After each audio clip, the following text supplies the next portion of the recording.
Vedic cosmological knowledge is revealed in two primary texts, namely the Puranas and the Jyotisha. Among the Jyotisha texts, the Surya Siddhanta is prominent and gives precise mathematical formulae for calculating planetary motions.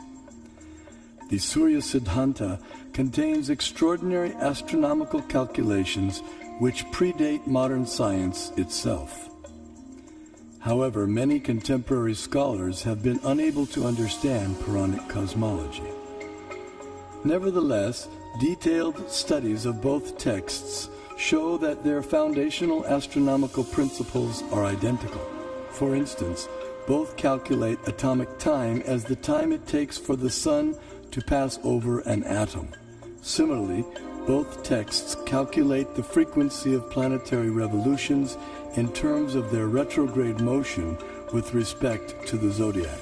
Furthermore, the apparent contradictions between the two texts are resolved by using the formula for converting the actual distances recorded in the Puranas into angular velocity stated in the Jyotisha. This Surya Siddhanta, originally spoken ages ago by Surya, the sun god, was translated and commented upon in the 20th century by the brilliant astronomer named Bimala Prasad Siddhanta Saraswati. Vedic thought should be preserved.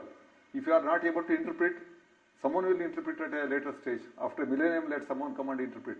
We have to preserve that. The Vedic thought, Vedic knowledge has to flow from generation to generation. I feel that there should be a planetarium strictly according to Vedic cosmology, and once the planetarium is constructed, probably at least we'll give a chance to those people to comment upon it and to discard it or to accept it, etc. Vedic planetarium apparently appears to be different from the ideas of the modern scientists.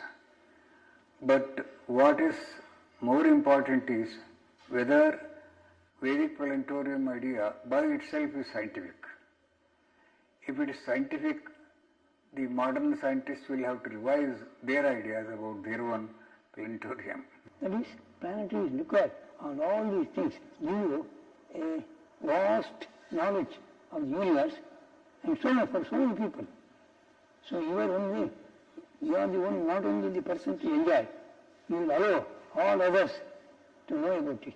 So that is really a commendable work and has to be done. If you construct a planetarium, according to our Bhagavatam, so a Westerner who is wise and who is after discovery, certainly he will be interested in this.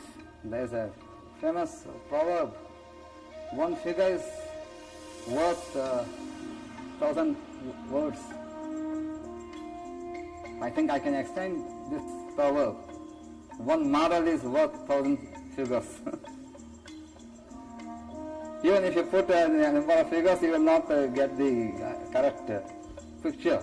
So if you construct a three-dimensional model, then certainly we can perceive things better. Albert Brush Ford, the great-grandson of automobile magnate Henry Ford, speaks about how he became involved with the Vedic planetarium.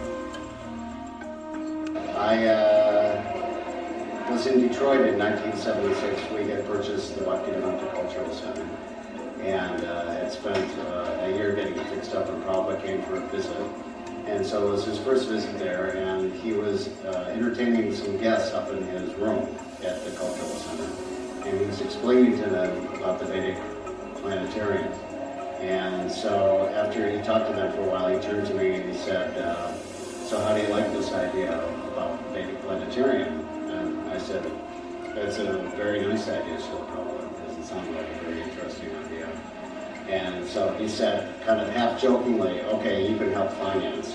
And then we all laughed, myself and some of the other devotees had a good laugh. But just at that moment, someone took a picture. So at home, I have that picture sitting on my desk. So at that moment, Prabhupada planted the seed that I should be involved in helping to finance the Temple of Vedic Planetarium. So 30 years later, here I am.